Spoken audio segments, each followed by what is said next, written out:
Home makers greet मध्ये आपले खूप खूप स्वागत। साबुदाणा खिचडी आपण नेहमी बनवतोच, पण आज आपण चेंज म्हणून साबुदाण्यासारखीच दिसणारी पण तांदळाच्या पिठापासून तयार केलेली खिचडी बनवणार आहोत।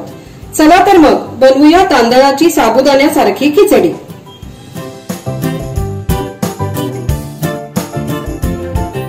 यासाठी आपण वापरणार आहोत 2 वाटी तांदळाचे पीठ, अर्धी वाटी भाजलेले शेंगदाणे, 1 टेबलस्पून तूप, बारीक चिरलेली कोथिंबीर, थोडेसे तेल, मोहरी, जिरे, बारीक केलेला हिंगडा, कढीपत्ता, साखर, मीठ, 4-5 हिरवी मिरची बारीक केलेल्या, लिंबाचा रस, नारळाचा चव व पाणी।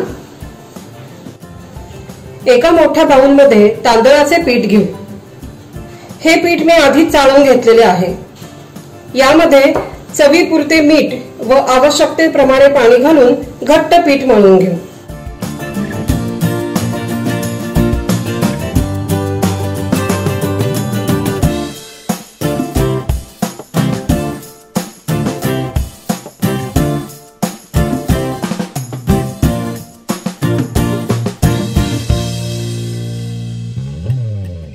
एका काठ असलेल्या ताटाला थोडे तेल लावून घेऊ।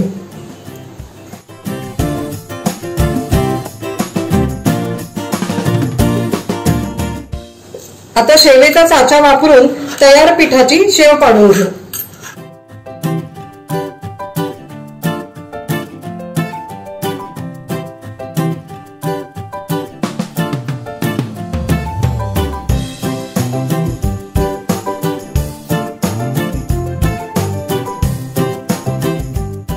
आपण सगळ्या पिठाची शेव पाडून घेतली आहे।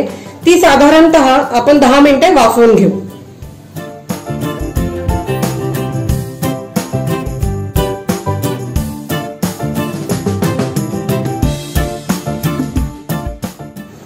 आता आपली शेव वाफवलेली आहे।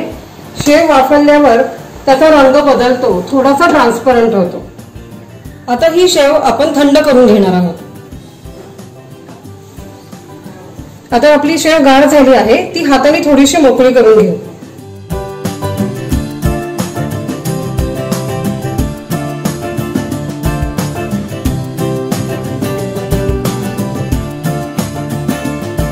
मोकळी केलेली शेव व थोडेसे शेंगदाणे आपण मिक्सरवर हळूवार फिरवून घेणार आहोत।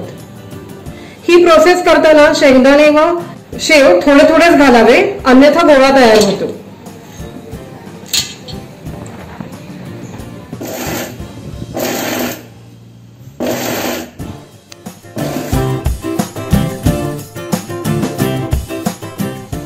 तयार मिश्रण एकदम साबुदाण्यासारखे दिसते। तयार मिश्रणात थोडीशी साखर व चवीपुरते मीठ टाकून मिक्स करून घेऊ। आपण आधी मीठ टाकले असल्यामुळे त्याचा अंदाज घेऊनच परत मीठ टाकणे।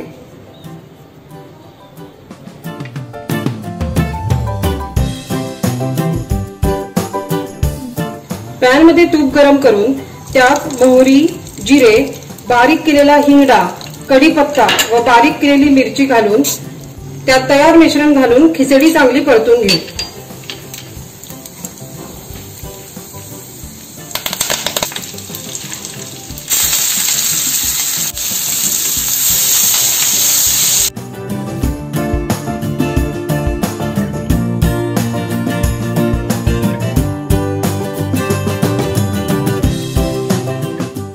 खिचडीमध्ये थोडासा लिंबाचा रस व कोथिंबीर घालून मिक्स करू।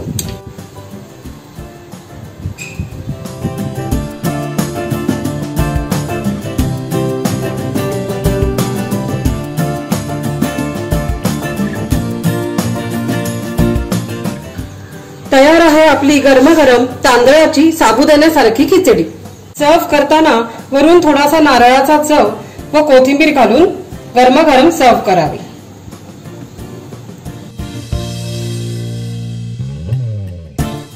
ही रेसिपी आपण नक्की बनवून बघा व आवडल्यास लाईक, सबस्क्राईब व शेअर करायला विसरू नका।